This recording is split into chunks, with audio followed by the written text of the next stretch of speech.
할렐루야. 아멘. 사람이라면 누구를 막론하고 그 사람이 가진 힘이 있습니다. 어른은 어른들의 힘을 가지고 있고 어르신들은 어르신들의 힘을 가지고 있습니다. 또한 젊은이들은 젊은이의 힘을 가지고 있어요. 심지어는 막 태어난 어린아이까지도요, 갓난아이까지도 나름대로 가진 힘이 있습니다. 그런데 문제는 그 힘을 어떻게 사용하느냐에 따라서 그의 끝이 달라진다는 사실을 알게 되죠. 이 말은 내가 가진 힘을 잘 사용하게 되면 그것이 용기가 되어서 내 자신과 남에게 유익을 끼칠 수 있지만, 내가 가진 힘이 적든 크든 잘못 사용하게 되어지면 그 힘이 배신이 되어지고 남에게, 나에게 해를 끼치는 일로 돌변하기가 쉽다라는 말씀입니다. 그래서 용기라는 것은 두려워하지 않는 것이 아니라 두려워하는 일을 하는 것이 바로 용기라고 말합니다. 그래서 힘을 가지고 선하고 아름답고 그리고 복되게 사용하는 것을 우리는 용기라고 말합니다. 그러다 보면 굉장히 작은 힘이라 할지라도 용기가 되어서 인생의 삶의 두려움을 극복하게 되고 또 절망과 좌절을 이기며 시리와 포기 속에서도 일어나게 된다는 사실입니다.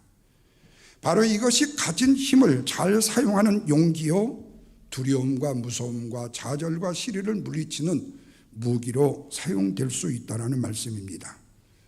그래서 권면합니다. 힘들어도 피하지 말라는 말씀입니다. 고통스러워도 무너지지 말라는 말씀입니다. 사명보다도 더 큰 능력을 구하고 끝까지 버티라는 말씀입니다. 그러면 이긴다고 말씀해요. 이게 바로 우리가 가지고 있는 크든 적든 가진 힘의 용기인 것입니다. 그런데 세상 사람들에게 이 용기를 찾아보기가 쉽지 않아요. 특별히 요즘에 젊은 세대들이 어렵고 힘들면 자기 자신들이 앞으로 나아가야 될 길을 포기하고 절망해 버립니다. 그래서 알코올의 중독자가 되고 아니면 심지어는 다른 중독자가 되어서 인생을 어렵게 살아가는 영혼들을 많이 봐요. 뿐만 아니라 심지어 이게 극단적으로 가게 되면 내가 뭘 할 수 있어? 나 할 수 있는 일 아무것도 없어. 이 세상에 나를 위해 준 사람 아무도 없어. 그러면서 자신의 인생을 포기해버리는, 심지어는 어린 학생들부터 청년 장년까지 있다는 사실이에요. 저는 말씀을 드리고 싶어요. 그렇게 뛰어내리고 죽을 용기가 있으면 그 힘을 가지고 살라는 말씀입니다. 왜냐하면 절대로 우리의 인생을 포기하지 않는 한 우리의 인생에는 앞으로의 소망만 있을 뿐이다. 늘 말씀을 드리죠. 나는 지금 부족해요. 나는 가진 게 없어요. 나는 지금 제일 밑바닥이에요. 그렇다면 여러분, 밑바닥이고 가진 것이 없는데 더 이상 물러날 데가 어디가 있어요? 땅으로 꺼져요? 천만의 말씀이에요. 이제는 일어날 일밖에 없습니다. 다시 말하면 나의 인생에 더해질 것밖에 없다라는 거예요. 그런데 마치 내가 밑바닥에 되었을 때 우리는 아무것도 없다고 생명바자라도 끊으려고 한다는 거예요. 그런데 이것이 세상 사람만이 아니에요. 오늘날 믿음의 신앙을 가진 성도들이까지 이 용기를 보기가 그렇게 쉽지 않다라는 겁니다. 그런데 오늘 본문 65절과 66절 말씀에 우리에게 힘이 되는 말씀이 줘요. 다 같이 읽습니다. 그때에 주께서 잠에서 깨어난 것처럼 포도주를 마시고 고함치는 용사처럼 일어나사 대적을 물리쳐서 영원히 그들이 스스로에게 욕이 되도록 하시겠다라고 말씀해요. 하나님께서 잠에서 깨어난 사자와 같이 포도주를 마신 용사와 같이 대적을 강하게 물리치시겠다고 말씀해요. 이 말은 다윗을 왕으로 세우셔서 블레셋은 물론이고 주변의 모든 민족을 물리치시고 또한 그들에게 수치와 치욕을 돌려준 것을, 그들에게 준 것을 다시 되돌려 주겠다고 말씀하고 있어요. 그런데 여기서 굉장히 중요한 하나님의 역사하심을 보게 되어져요. 그것은 바로 에브라임 지파와 유다 지파에 대한 예언의 말씀입니다. 자, 67절과 68절을 다 같이 한번 읽습니다. 또 요셉의 장막을 버리시며 에브라임의 지파를 택하지 아니하시고 오직 유다와 그가 사랑하시는 시온산을 택하시며 그랬어요. 여러분, 이스라엘 지파 중에 에브라임 지파는요 실제로 12지파 안에는 없었어요. 그러나 요셉의 아들 에브라임과 므낫셋이 있었죠. 므낫셋이 장자고 에브라임이 차자입니다. 그런데 자기 할아버지 야곱이 두 손주에게 기도를 해주는데 여기에 므낫셋이 있어요, 여기에 에브라임이 있어요. 그런데 이대로 놓고 기도를 해줘야 될 거 아니에요. 오른손이 장자 므낫셋이 가야 될 거 아니에요. 그런데 야곱이 손을 바꿉니다. 그래서 에브라임에게 장자의 축복을 줘요. 결국에 그래서 에브라임 지파는요 엄청나게 훌륭한 지파, 큰 지파, 위대한 지파, 이름이 있는 지파로 섰다는 거예요. 그런데 오늘 말씀에 보면 장자 요셉의 아들 에브라임 지파를 파하시고 유다 지파를 장자로 세우셨다, 이렇게 말씀해요. 그리고 70절을 보십시오. 이것은 누구를 택하기 위한 것이죠? 다윗을 택했다고 말씀하고 있습니다. 여러분, 하나님의 순리에 의하면 분명히 에브라임 지파가 아닌 유다 지파 중심으로는 아니에요. 분명히 에브라임 지파의 중심으로 유다는 곁다리를 껴야 돼요. 그런데 이 말씀에서 새 이스라엘을 건설하는데 에브라임이 아니라 유다 지파를 세우겠다고 하나님이 말씀하신다는 거예요. 그렇다면 우리는 질문이 생기죠. 왜 하나님께서 에브라임이 아닌 유다를 택하게 하셨는가 그래요. 그래서 에브라임과 유다 지파에 대해서 한번 생각해 보려고 합니다. 먼저 에브라임 지파는요 모든 것을 다 가졌어요. 그리고 특권 의식도 있었어요. 그런데 자만과 우월감에 빠진 영혼들이 되었다는 겁니다. 자, 본문 9절 말씀 아까 읽었죠. 에브라임의 자손은 뭐를 갖췄다고 그랬죠? 9절에 무기를 갖추었고 활을 가졌는데 전쟁의 날에는 뭐 했다고요? 물러갔대요. 여러분, 활과 무기를 가진 원인은 뭐지요? 전쟁터에서 싸우기 위해인데 무기를 갖추고 활을 가졌는데 전쟁의 날에 물러갔더라. 10절 보십시오. 그들이 하나님의 언약을 지키지 아니하고 그 율법을 거절했다고 해야 돼요. 그 율법의 준행을 거절했다고 말씀하고 있어요. 또 11절 보십시오. 여호와께서 행하신 것과 그들에게 보이신 그의 기이한 일을 뭐 했다고요? 깜빡 잊어버렸다고 그래요. 에브라임은 이스라엘 영토에 2분의 1을 차지할 정도로 굉장히 강한 지파였습니다. 그럼에도 에브라임은 강한 자로서의 책임의 의식을 가지지 못했다는 거예요. 세상 말로 말하면 항상 자기보다 훨씬 적은 사람들에게 묻혀서 인생을 살아가는 지파였다는 거예요.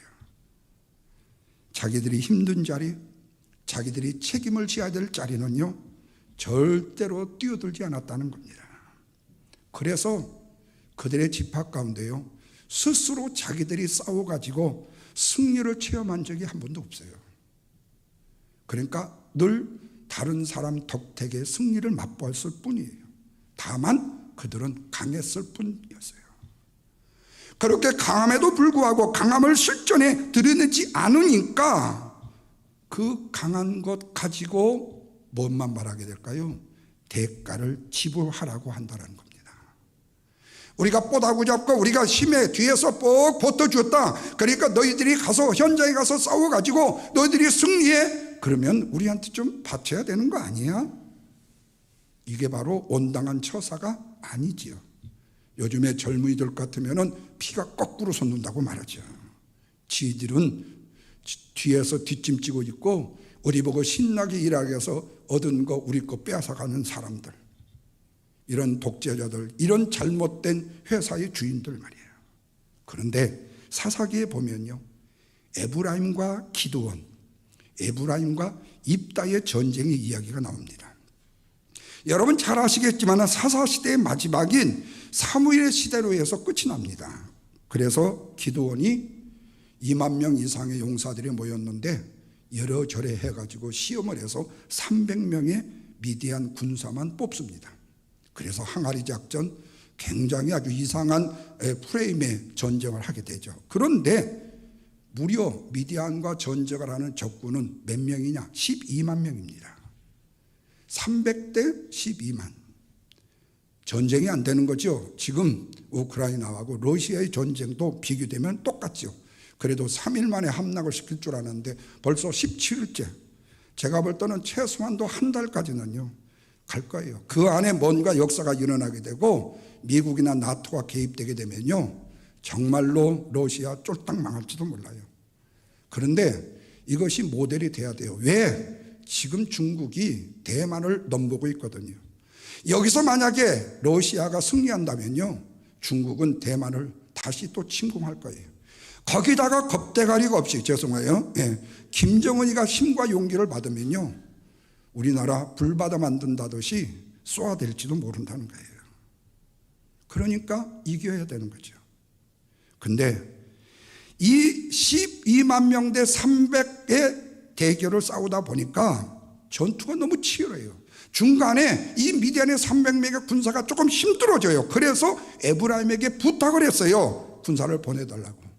그랬더니 에브라임 지파에서요 이 부탁에 동조를 해갖고 전쟁 말미에 조금에 도와줬어요. 옆에서 조금에 도와줬어요. 그런데 진짜로 승리를 거두었습니다. 이것은 기드온의 승리였습니다. 그러나 에브라임의 적든 많든 협조로 이루어진 것이에요. 그런데 전쟁이 끝난 다음에 바로 이 에브라임이 기드온에게 시비를 거는 거예요. 그래서 성경은 기드온과 에브라임이 크게 다투었다고 말하고 있습니다. 그런데 재미있는 것은 뭐냐면 기드온이 그냥 그 싸움에서 피해버립니다. 기드온이 자세를 낮춰요. 그러면서 뭐라고 말하는 거니? 우리의 가문이 어떻게 감히 에브라임 지파와 비교가 되겠습니까? 라고 말해요. 기드온의 여유만만함이 참 대단합니다. 그는 여러분 이 전쟁의 총지휘관입니다. 공로를 따진다면 이 미디안이 분명히 가져야 될 승리예요. 그런데 에브라임은 나와 비교할 수 없을 만큼 위대하다고 그들의 화난 노여움을 풀어주더라는 거예요. 그래서 에브라임은 자신들의 승리로 알고 그들이 취했던 전리품을 다 얻은것고 그 다음에 기드온의 양보를 얻었어요. 그래서 자기들은 만세를 불렸습니다. 그런데 또다시 암몬 족속이여 이스라엘을 쳐들어왔어요. 그때의 사사가 누군 거니?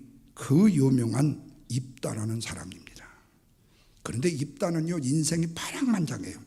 다 말할 수 없지만 그는 기생의 아들로 태어났는데 추방을 된 적이 있었어요.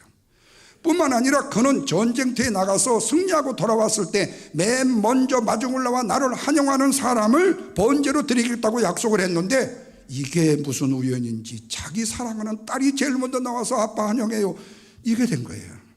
그래서 그 딸을 바쳐야 되는 인생의 파랑만장한 사람의 한 드라마예요. 그런데 입다가 암몬과의 전쟁에서 승리를 거두었습니다. 그런데 에브라임 지파와 갈등이 생겼어요. 에브라임 지파는 기드온과의 전쟁 때에는 참여를 해서 약간의 공헌을 했는데 이 전쟁에는요 사정을 해도 참여를 하지 않았습니다. 그런데 이번에도 에브라임이 립다에게 시비를 거는 거예요. 시비 정도가 아니에요. 너희들을 죽여버리겠다고, 반드시 너만 내 집을 불살라버리겠다고 협박 공갈을 하는 겁니다. 그런데 입다는 기드온과 같이 부드러운 사람이 아니었어요. 너무 강경하게 나갔어요. 입다는 화를 참지 못하고 그들과 전쟁을 했습니다. 입다로서는 저런 버릇없는 버르장머리 에브라임을 그냥 놔두어서는 안 된다고 생각했던 것 같아요. 늘 습관적으로 다른 지파에게 자기들이 크다고 강하다고 시비를 거는 에브라임을 본보기를 보여주었다고 생각했던 것 같아요. 결국에 에브라임이 이 입다와 전쟁을 해서 패하고 맙니다. 그리고 남은 에브라임 사람들은 민간인으로 변장을 해가지고 난민이 되어서 요단 나루턱을 건너서 다른 나라로 도망치려고 해요. 그런데 거기서 유명한 말이 있어요. 경상도와 보통 표준어를 쓰는 서울 사람의 발음이 다르죠. 경상도 사람들은 쌀을 못해요. 쌀 그래요. 근데 다른 사람들은 쌀 그러거든요. 그런데 여기 에브라임 지파가요, 십볼넷과 십볼넷에 대한 그 언어가요 맞지를 않아요. 이것이 입다가 진짜 에브라임 사람이 맞는지 안 맞는지를 구별하기 위해서 이걸 가지고 무참하게 죽였습니다. 실제로 이 입다와 이 에브라임 지파는요 원래 같은 지파였는데 우여곡절 끝에 서로 갈라져 살다 보니까, 다른 지역에 살다 보니까 억양이 달라졌어요. 사투리가 생겼던 거예요. 그래서 이들이 입다를 피해 가지고 요단 나루턱을 건너려서 그거를 구별하는데 쉽지가 않으니까 이 사투리를 가지고 에브라임 지파를 검문 검색해 가지고 몇 명 죽인지 아시죠? 무려 42,000명을 그 자리에서 다 죽입니다. 여러분, 여기서 우리는 이런 질문을 하게 돼요. 그러면 왜 에브라임은 그랬을까? 그런데 그 외에로 이 질문에 대한 대답이 쉽다면 쉽지만은 결코 어렵지도 않아요. 자존심 때문이었을까요? 우월감 때문이었을까요? 그들은 기드온 때와 다툴 때에도 우리를 너희들이 이같이 대접을 하느냐고 그들에게 시비를 건 적이 있었어요. 여러분, 사람이 힘을 가졌다는 사람이 행하는 행동 가운데 하나가 뭐냐면, 나를 이따구로 취급해? 나를 이렇게 취급하고 이렇게 인식해? 이걸 가지면 분노가 생겨요. 여러분, 우리 선배 목사님도 계시지만요, 목회 중에요 성도들이 행렬하더요, 나는 지금 겁나게 괜찮은 큰 교회, 겁나게 괜찮은 이 스펙을 가지고 있는 목사인데 나를 조금 무시한 것 같으면요 기분이 영 나빠가지고 그 성도를 평생 미워하는 사람이 있을지 모르겠어요. 생길 수 있어요. 제가 우리 교회 안에 한국에서요 정신장로님이 계셨는데, 김씨 일베에서 지난번에 한번 이 얘기는 아니고 다른 얘기를 했어요. 근데 그분은 어쨌든 유명해요. 그분이 사우디를 갔다 오셨거든요. 이 건축업자로요. 이 목수로 갔다 오셨어요. 그런데 이분이 갔다 오셔가지고 이제 국내에서 건설회사에서 일을 했어요. 일을 했는데 인부들이 다 모이잖아요. 여기는 별의별 사람, 날리려는 사람도 있고 거기에 한가닥 하던 사람도 있고 거기에 이 아주 기술자도 있죠. 그런데 일하는 사람들이 이 장로님한테, 거룩한 장로님한테 김씨 부른 거예요. 그래가지고 김씨라고 불렀다고 패버렸어요. 패버렸어요. 그러면 공사장에서도 장로님이라고 불러야 되냐 그 말이에요. 그 사람이 장로인지를 아냐 그 말이에요. 장로 행세도 안 내고 신앙적인 행세도 안 나는데 무슨 장로냔 말이죠. 거기다가 무슨 자기의 지위와 이주와 우월감이 필요하냐 그 말이죠. 여러분, 참 우스꽝스럽죠. 그러니까 지금 자기가 가진 힘이요, 다른 사람이 나를 어떻게 대접하느냐에 따라서 내 자신의 우월감과 자존심과 주도권의 의식이 있는데 이렇게 생각하는 거죠. 이렇듯이 에브라임은요 자신들의 자존심만 생각했습니다. 입다의 자존감과 분노를 생각지 못했던 거죠. 그래서 생긴 말이 뭐냐, 문제를 문제로 삼으면 문제가 되고, 이거 헷갈려요. 문제를 문제로 삼으면 문제가 되고 문제를 문제로 삼지 않으면 문제가 되지 않아. 그러나 내보예요, 문제가 있는 것이 아니라 문제를 삼는 사람이 문제다 그 말이에요. 분명히 문제가 있어요. 그렇다고 해서 문제의식이 없이 대충 넘어가자는 말이 결코 아니에요. 이 말은 시대와 역사 속에서 무엇이 진정한 문제인지를 정확하게 판단할 수 있는 분별력이 필요하다, 이것이 어렵다는 겁니다. 문제를 삼는 나 자신의 문제도 좀 더 돌이켜 볼 수 있어야 되지 않느냐 하는 거예요. 그런데 내가 힘을 가졌다고 해서 자기 자신에 대해서 살피기보다는 내 관점으로 다른 사람을 얕잡아 본다는 거예요. 그 짓거리만한 힘을 가지고 말입니다. 그래서 여러분, 흔히 음주운전 단속에서 잡아봤더니 나와가지고 깽판을 치서 보니까 어디 지방법원 검사, 무슨 어디 회사 사장, 아니면은 그 쪼무레기 가수, 아니면은 탤런트, 그래가지고 잡힌 사람들 종종 있죠. 저는 생각해요, 그런 사람들을 영원히 박탈을 시켜야 된다고요. 저를 대통령은 안 뽑아줘가지고 문제가 되지만, 그래서 여러분, 이게 바로 문제가 되는 거예요. 에브라임은 자존심이 너무 강했습니다. 그런데 입다는 결국에 이 쓸데없는 분열만 일으키는 자존심 따위를 내가 그만두지 않겠다는 거예요. 거기서 친 거예요. 십볼렛이라는 말이 무슨 뜻인 줄 아세요? 열매도 맺지 못하는 것들이란 거예요. 무슨 자존심을 찾아? 입다는 속으로 냉소가 가득했을 거예요. 여기서 여러분, 우리는 입다가요, 기드온처럼 부드럽게 또는 지혜롭게 에브라임을 달래는 것이 좋았을까요? 아니면 습관적인 시비를 거는 에브라임을 단단히 처리하지 않으면 안 된다고 깨닫지 못할 것이라고 하는 것이 옳을까요? 아니면 까불거리면 에브라임에게 본때를 보여야 된다고 생각할 수 있을까요? 그에 대한 결론은 저와 여러분이 자유롭게 생각하세요. 그러나 우리가 여기서 알아야 될 것은 그거예요. 넘쳐나는 우월감과 쓸데없는 자존심이 주도권 의식이란 자체로 변화가 되어서는 안 된다는 거죠. 사실 이것은 별것도 아니거든요. 그런데 이런 것들이 이어져가는 경우가 많다는 거예요. 우리 집안이 어떤 집안인데, 우리 아들이 어떤 아들인데, 우리 아버지 어머니가 어떤 사람인데. 그래서 죄송한 표현이지만 별것이 아닌 것들이 피눈물을 흘리는 사연을 만들어 간다는 겁니다. 그래서 사랑하는 여러분, 희생과 책임이 없이 이익만 얻고자 단 것만 찾게 되어지면요, 반드시 망한다는 겁니다. 마치 달달한 설탕을 쉼없이 계속 먹으면요, 이가 썩듯이 단 것만 찾는 인생은 결국에 썩게 된다는 거예요. 사랑하는 여러분, 우리에게 있을 수 있는 일입니다. 에브라임 지파의 자만과 의월의식과 안일주의는 우리 안에서 나사렛 예수 이름으로 물러가기를 주님의 이름으로 축원합니다. 두 번째로는요, 유다는요 자꾸 힘이 없었어요. 그렇지만 책임감 있는 삶을 살았다는 거예요. 자, 본문 68절입니다. 오직 유다 지파와 그가 사랑하는 시온산을 사랑하시고 그랬어요.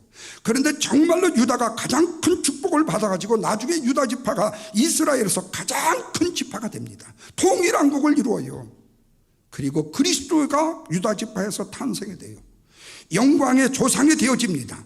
그의 형제의 찬송과 절을 받았고 유다 지파에서 왕권이 떠나지 않는 권력의 지배가 되어서 성경은 뭐라고 했는지, 포도주로 옷을 빨고 우유로 이를 희귀하는 물질의 축복도 누린다고 말씀하고 있습니다.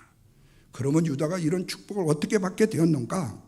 몇 가지 원인이 있어요. 유다는 형제의 생명을요 사랑할 줄 알았어요.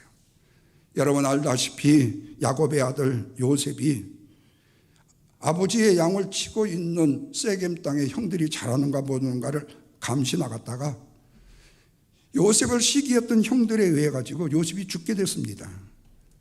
다른 형제들은 요셉을 죽이자고 했어요. 그때 유다가 간곡히 말려요. 절대 죽이지 말자고요. 형들을 설득해 갖고 결국에 구덩이에 넣었다가 다시 꺼내 가지고 미디안 상인에게 요셉을 팝니다.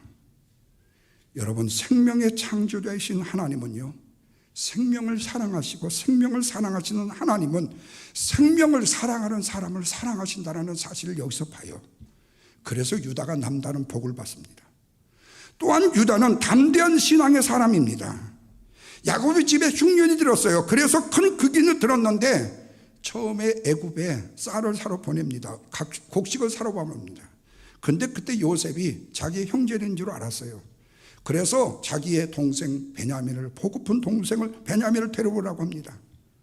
그러자 베냐민을 절대로 데려올 수 없다고 그래요. 왜? 우리 아버지 야곱이 너무 그 아들을 사랑하기 때문에. 그런데 그때에 유다가 그래요. 자기 자신을 담보로 합니다.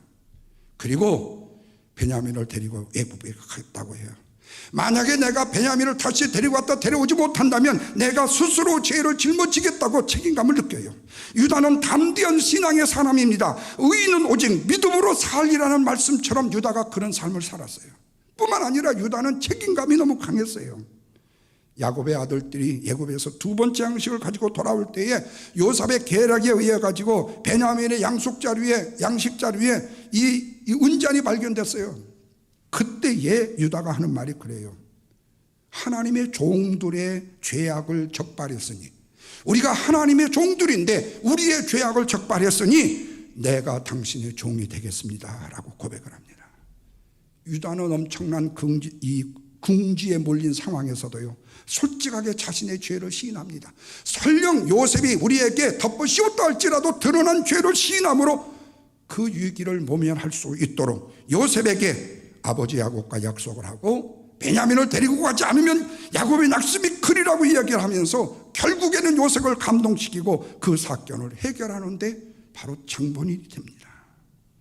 뿐만 아니라 유다는 그의 자부인 다말에게 부지중에 범죄를 했는데 스스로 자신의 죄를 인정하고 다말의 소원을 들어줍니다. 유다는 솔직하고 책임감이 있었습니다. 속죄 조리를 찾을 줄 알았어요. 그리고 요셉에게 간청을 합니다. 내 동생 베냐민을 살리기 위해서 죄가 없는 자신 스스로가 종이 되겠다고 자원을 하는 이 일들. 그래서 68절 보십시오. 에브라임 지파에 있던 실로 대신에 시온산 바로 예루살렘을 택하신다고 했고, 70절에 뭐라고 그러죠? 종 다윗을 택하사 양의 무리를 우리에게 취하게 하신다고 말씀해요. 다윗은 양치는 목자여서 하나님의 백성 이스라엘을 기르는 목자로 등극하게 돼요. 그래서 72절 보십시오.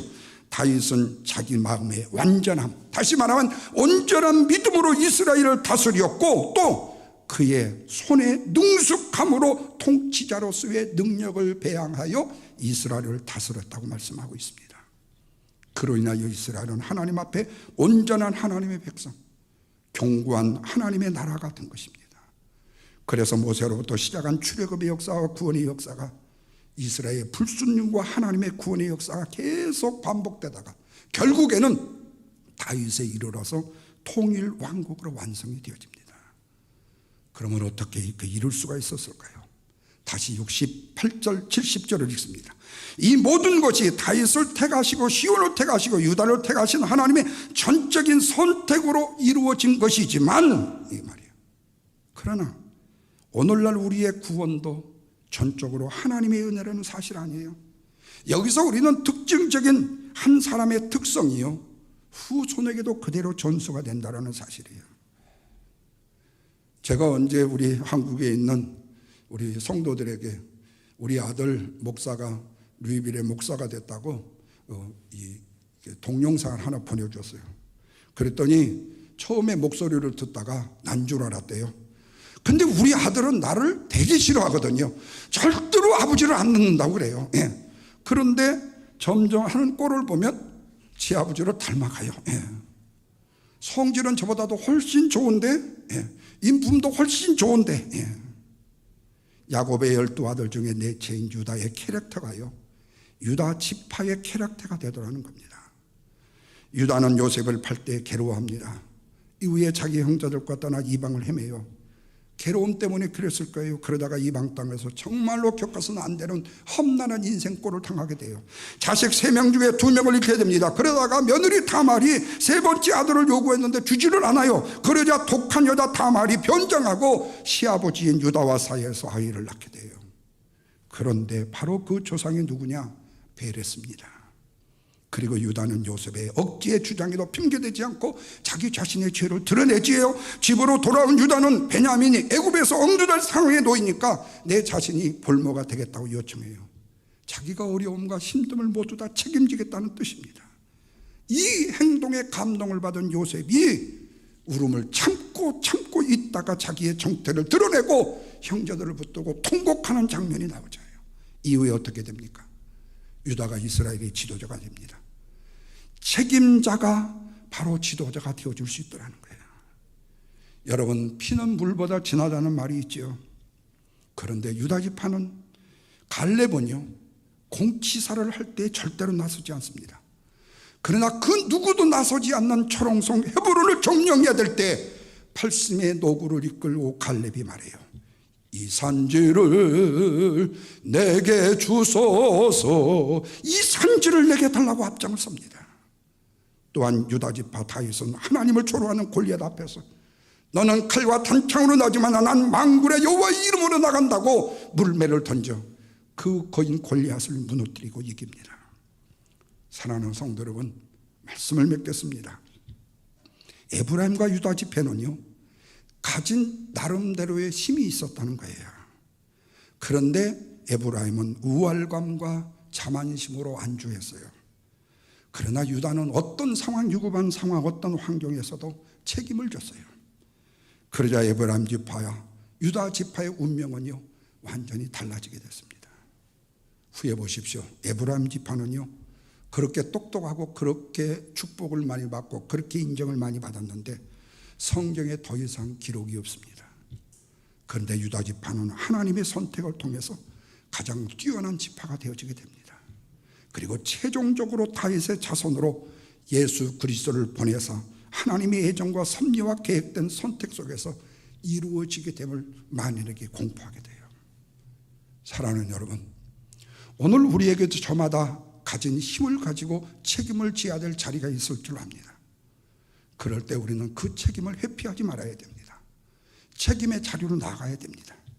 그것이 비록 희생이 되고 나 자신에게 유익이 없다 할지라도 그 희생의 자리로 나가야 됩니다. 그리하면 사람이 돕지 않는다 할지라도, 사람이 힘을 주지 않는다 할지라도 전능하신 하나님, 위대하신 하나님의 임재를 체험하게 될 것입니다. 승리하는 자리에 서게 될 것입니다. 희생과 책임으로 승리의 자리에 설 수 있는 저와 여러분이 되시기를 주님의 이름으로 축원합니다. 기도하겠습니다.